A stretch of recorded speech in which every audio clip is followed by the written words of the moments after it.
All right, I just want to go through this week's quiz here in my Econ Lab. You know, the homework is very similar, and the homework you can do as many times as you want. So I would do the homework first, then take the quiz. Look at this video while you take the quiz. Should be easy, because I know midterms are coming up next week. So let's just do these two, homework and quiz, no Excel file this week. So I'm just going to preview this chapter 8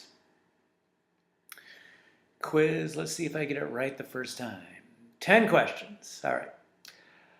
At a firm's current level output, marginal revenue exceeds marginal cost. Whoa! If marginal revenue exceeds cost, right, we should produce more. So this firm should, increase its output. And if we do that, if we increase output, remember demand is downward sloping, it's going to push quantity out to the right. That will gotta be at a lower price. So, take a look at the graphs for this one. Next question. All right, so this is what happens in a monopolist competition when more firms come in, right? Somebody's making a lot of profit. Other firms will see that because it's easy to enter. Low barriers to enter for monopolistic competitive firms.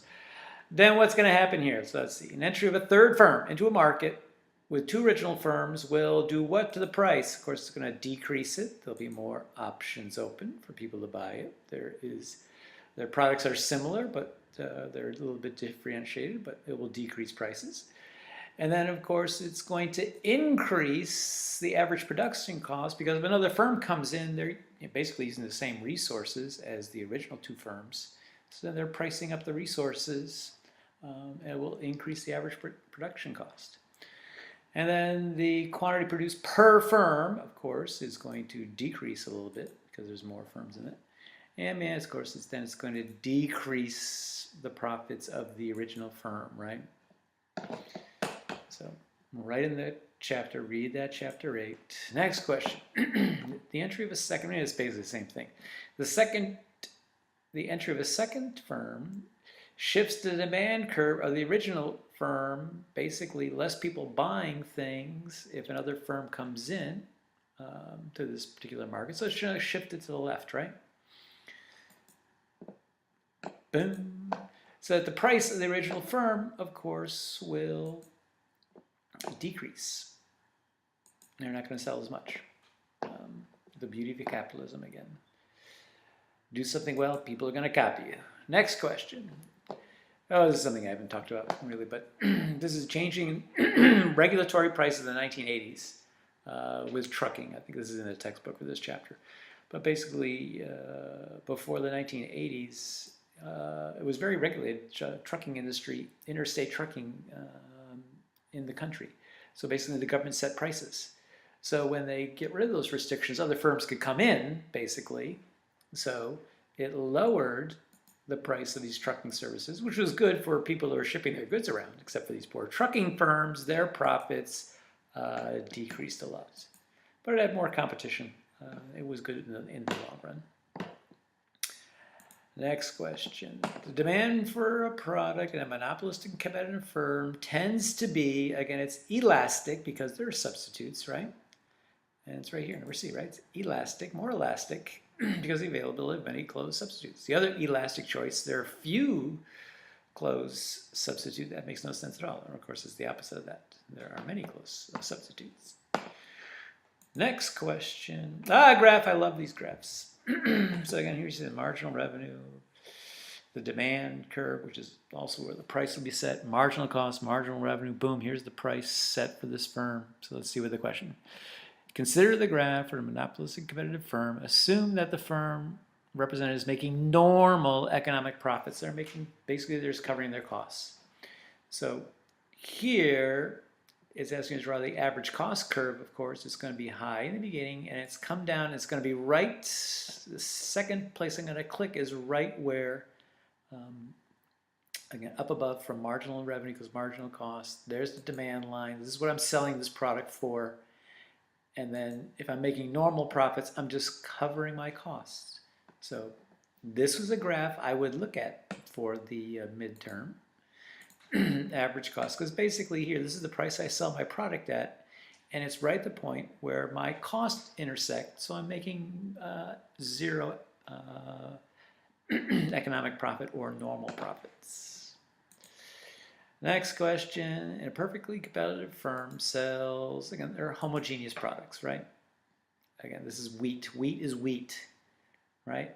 Apples are apples. Those are homogeneous products, those farmers. Monopolist's competitive firm sells somewhat a differentiated product. There's something different with the different products. Again, with sweaters, right? One sweater company is different from the next sweater company. Next question. A monopolistic competitive firm continues entering the market, right? So basically, if firms are going to enter the market, somebody's making profits until eventually it goes back to that graph that was a couple of questions before. What is this with government? Government has nothing to do with this, right? The economic profit turns to zero, right? Where basically you just cover our costs at that circular level of output. Next question. Oh, this is this happy hour pricing thing, right? Talking about, again, if you click here, it shows you this little about happy hour, many bars and restaurants near the workplace, increase in demand for food, right? So I'm just going to do this one quick. I've already written this thing once, but you could read the thing. But phenomenon of happy hour pricing will basically lower prices, right? When demand is relatively low, because it's happy hour, they want you to come in there.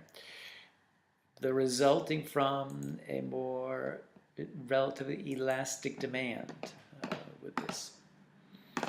Again, monopolist competitive firms have relatively elastic curves.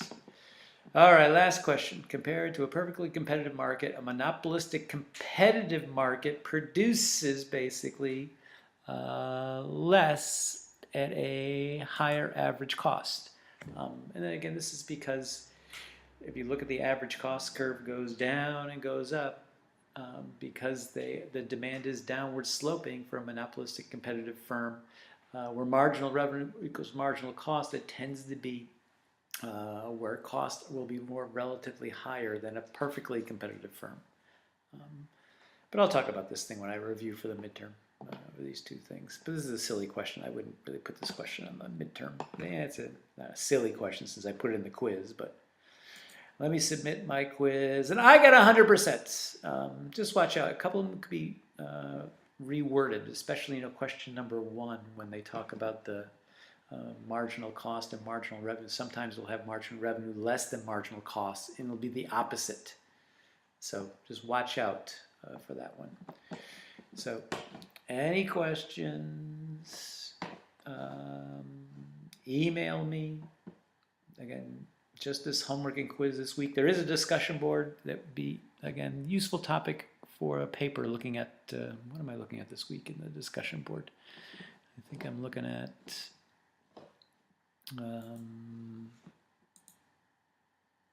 I forget what I'm looking at this week. My mind's going on me. Well, anyway, look at the discussion board. Hopefully it makes sense to you.